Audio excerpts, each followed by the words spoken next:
सज्जनों के बेली एक नवी वीडियो के नाल तुहाडा अब्दुल मान तुहाडी खिदमत दे विच दोबारा पेश। ते जनाब अज जिहड़ी गल तुहाडे नाल करन लगे इस तो पहले यूट्यूब के उत्ते किसी भी व्लॉगर ने तुहानूं नहीं दसी होनी तो गल करांगे अज आलम लोहार के मतलब कि तुहाडी सोच भी नहीं होनी कि आलम लोहार साहब ने भी कभी कोई जिंदगी दे विच किसी का गाना चोरी करके गाया होवे। लेकिन अज पहली दफ़ा यूट्यूब पर मैं अपनी वीडियो के तुहानूं दसन लगा। लेकिन जिन्होंने दोस्तों ने अजे तक मेरे चैनल को सबसक्राइब नहीं किया वो जनाब बराए मेहरबानी साड़ी हौसला अफजाई होंदी है। तुहाडा कुछ नहीं जाता, बटन दबा दिया करो, चैनल को सबसक्राइब करो, नाल दिते गए बैल आइकॉन के बटन को दबा के रखो ताकि इस तरह दी वीडियो तुहाडे कोल पहुँचदियां रहन। तो गल करने जनाब हुण असल मौजू की तरफ, लेकिन वीडियो को आखिर तक तुसीं जरूर वेखना। यह वीडियो मैं तुहानूं कह रहा, तुहानूं इस तो पहले यूट्यूब पर किसी ने नहीं दसिया होना जिहड़ी गल अज असीं तुहानूं दसन लगे हाँ कि आलम लोहार ने भी किसी के गाने चोरी करके गा के तो शोहरत हासिल की। तो वीडियो आखिर तक वेखो। आओ हुण असल किसी की तरफ चलने हैं। तो जनाब गल यह है कि आलम साहब जदों शुरू दे विच म्यूजिक दे विच आए तो आलम साहब ने कोई ऐसा गाना कोई ऐसा गीत नहीं सी कि जिहड़ा इन्हां पॉपूलर करदा और इन्हां जनाब एकदम शोहरत की बुलंदियां ते लैके जांदा। तो सब तो पहले सन 65 फिर आलम लोहार ने खाई जुगनी गाई। तो वो जुगनी आलम लोहार की फिर एक पहचान बनी तो फिर दुनिया को थोड़ा थोड़ा पता लगन लगा। लेकिन यह जुगनी जिहड़ी सी अज मैं तुहानूं यूट्यूब के सरेआम दसन लगा। तो चैक करना यूट्यूब तुहाडे कोल है, सर्च करके वेखना। यह जुगनी आलम लोहार की अपनी नहीं सी है। इन्हां तो पहले यह जुगनी जिहड़ी है नवाब घुमियार अनायत कोटिया गा चुकिया सी और इनू कापी करके आलम लोहार ने गाया तो अरूज से गए।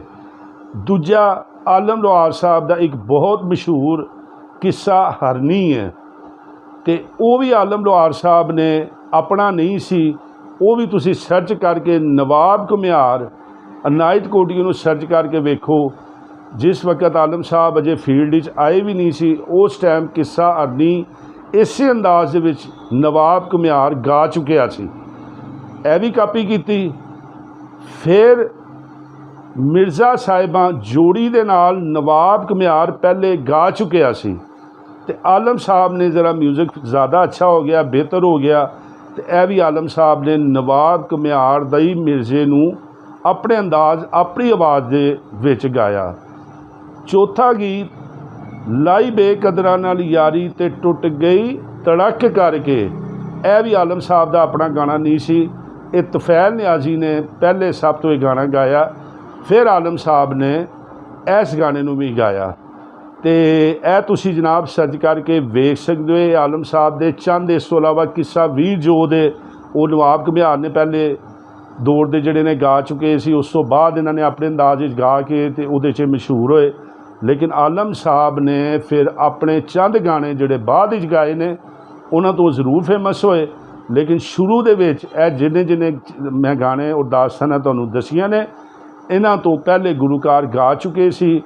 उन्हां दी फिर इन्हां ने कापी करके अपने अंदाज दे विच अपने साज़ां दे नाल वो जोड़ी नाल गांदे सी, इन्हां नाल चिमटा ऐड कर लिया तो फिर इन्हां ने वो गाए। तो फिर वो दौर जरा बिल्कुल खामोशी का सी, इन्ने पॉपूलर ना हो सके। तो आलम साहब जिहड़े ने अरूज दीयां बुलंदियां ते पहुँच गए। तो मैनू नहीं उम्मीद कि तुहानूं इस तो पहले किसी ने इहो जी इन्फॉर्मेशन दिती होवे। आलम साहब ने भी कुछ ना कुछ विच गाने गाए सी।